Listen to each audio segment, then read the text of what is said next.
which maybe isn't generally when people start school. Yeah, I mean, you don't go into first grade at like 8 years old, generally speaking, but that's right about where you need to be.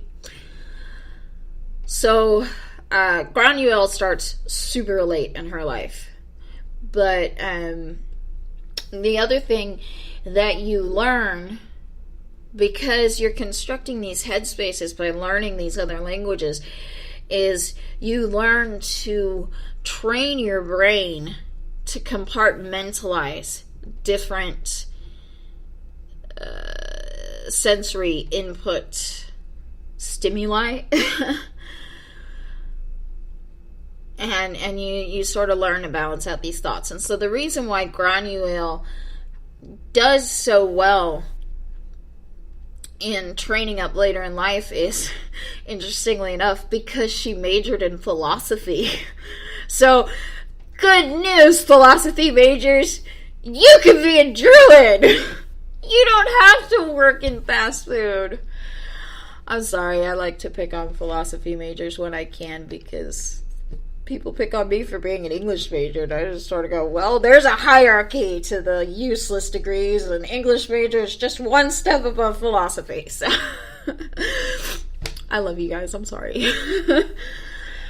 Anyway, but yeah, it's you are taught to compartmentalize your thoughts and your actions, and and put certain things aside. A lot of times during big fight scenes or epic battles or whatever, you'll hear or see, whatever, Atticus or Granuel or whomever, they get a big injury and they, for whatever reason, can't cast a binding to, numb the pain, because that's a binding, by the way.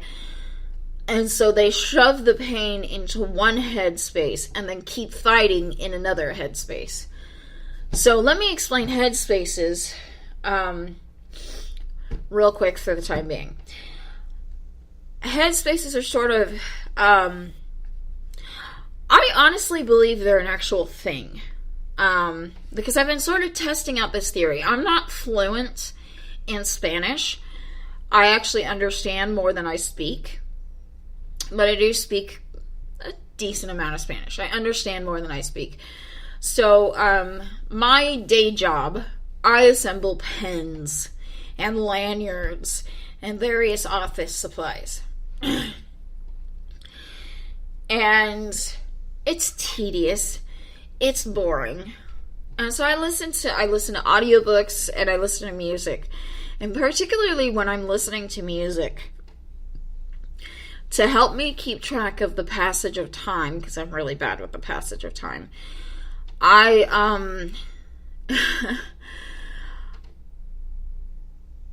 will count how many songs I've been listening to. And I mean, I've estimated how many songs from one break to the other. So it's about 16 songs per hour. So if I have 2 hours before my next break, then that's 32 songs. And so I'll count down from 32 in my head, except I will count down in Spanish. So I start working, and I start my playlist, I start working, and first song comes on, and in my head I think 32. And I work, and I think and contemplate life, the universe, and everything, sort of in English, but I'm counting down songs in my head in Spanish. So I'm able to balance out these two things. So I think headspaces are a real thing. And so if I were fluent in another language like that, you can bet your ass. Bet your fucking ass I'd be playing around with headspaces myself. But it's a pretty cool concept. But the way they work within the Iron Druid Chronicles is, in order to create a headspace, you have to learn a new language. excuse me. And to fully absorb that language, or to fully master that language, not only do you need to be fluent in it, both in understanding and speaking it, but you need to memorize an entire body of work from a single author in that language. So, for example, with Granuaile, she comes out of her training, she gets bound. She's essentially got 2 headspaces. Not quite sure how that works, but her first memorization exercise was that of Walt Whitman. She memorized his entire body of work because she loves how positive and optimistic he is. And God bless Walt Whitman. Really, seriously. So that's what she did. When Atticus learned English, modern English, believe it or not, he memorized Shakespeare. Because Shakespeare is modern English. It's Elizabethan, but that's still modern English. So Atticus has all of Shakespeare memorized. But that's how you start off. You memorize at least one body of work in one of your languages, and then you have 2 headspaces developed. Now, after her binding, I think it is in Staked, Granuaile officially decides that she's going to learn Polish, and she's going to memorize the works of Szymborska, I think is the poet, but she's going to memorize the complete works of this poet. And she hasn't fully fleshed out that headspace come Scourged, but she has fleshed it out enough that it actually serves her well in battle. So, but that's how it works. Atticus, because he is so long-lived, or long-lived, however you want to pronounce it, Atticus has 6 headspaces. Now, headspaces serve a purpose other than that of, shoving pain into one and being able to think about one thing in this headspace while you do something else, fight a battle in this headspace and then heal your body in this headspace and contact the elementals in this headspace, sort of thing. The biggest purpose that headspaces serve for druids, or the most common purpose for druids to use their headspaces, is for plane shifting. Now, I mentioned this in the summaries, but I couldn't get too much into it. So, the basic idea is that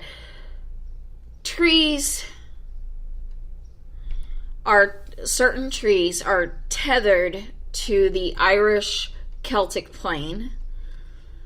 And so if you know how to find one of these trees and you know how to do the binding and say the words and all that, you can shift to Tir na Nog and then proceed to shift to another tree somewhere else in the world that is also bound to it. And there's apparently like a coding style that they use to designate which trees are where. They don't go too much into detail about it. Something about like airplane terminals or numbers or something, like comparing it to that, and it's confusing, and I wish I could explain it better, but it wasn't really well explained to me. So it's just basically suffice to say that the Tuatha Dé Danann, being the first druids bound to Gaia, were able to bind these trees not only to the earth, but to the Irish Celtic plane, specifically that of Tir na Nog, so that they could travel easily and quickly around the world. Now, these can only be used by those bound to Gaia. and maybe some of the lesser fae, but only certain ones, because there's the story of the Yeti, where like a fairy steals away the frost giantess that gave birth to the Yeti. But normally most fae creatures can't use these trees. Most fae creatures have to use what's called old ways, which are also bound both to the earth and to the nog, but you don't have to put your hand on the tree, whatever. So where do headspaces come in there? If you are traveling with more than just yourself, you need to have a headspace where you can hold the entirety of the person that is shifting with you. You can hold it in that person in your headspace, and they can travel with you as long as they're touching you and they're touching the tree. So this gets very well illustrated in Hammered when Atticus raids Asgard and brings in, was it like 5 other people? So oh man, I'm sorry, I'm breathing heavy and I'm worried about a lot of things, and I'm excited, and I'm trying to get through all this information in under 45 minutes. So that's how headspaces and plane shifting work.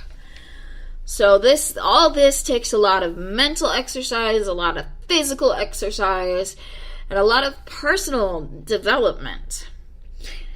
But ultimately, there are rules that have to be followed. Actually, there's really one rule that has to be followed, and that is you cannot kill any living thing. You cannot directly kill any living thing using your druidic juju.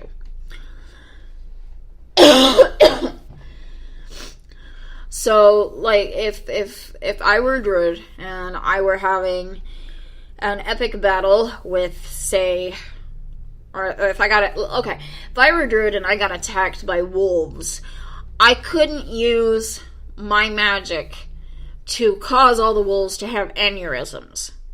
I couldn't do that.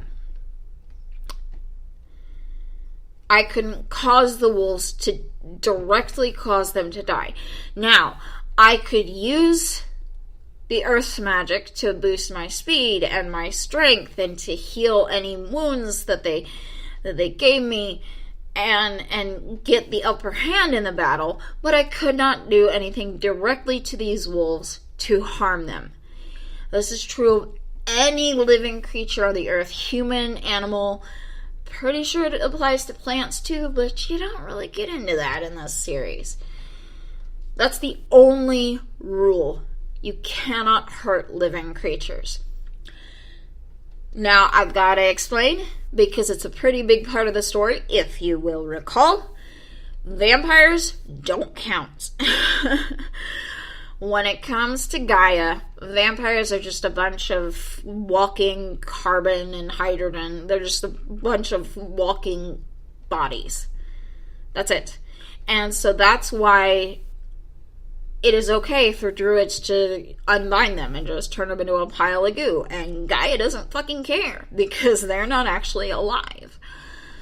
And that's why the vampires are threatened by the existence of druids, even one druid, and then eventually 3. So that's the rules, which is pretty easy to follow.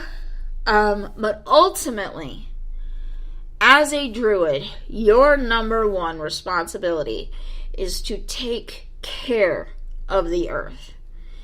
Now, poor Atticus, being the only druid for centuries / millennia, he was basically on call for all the earth's elementals. Anytime something happened, some dumbass necromancer wannabe dipshit summons up a demon, opens a portal to hell, Atticus has got to be there to close the portal because it's draining the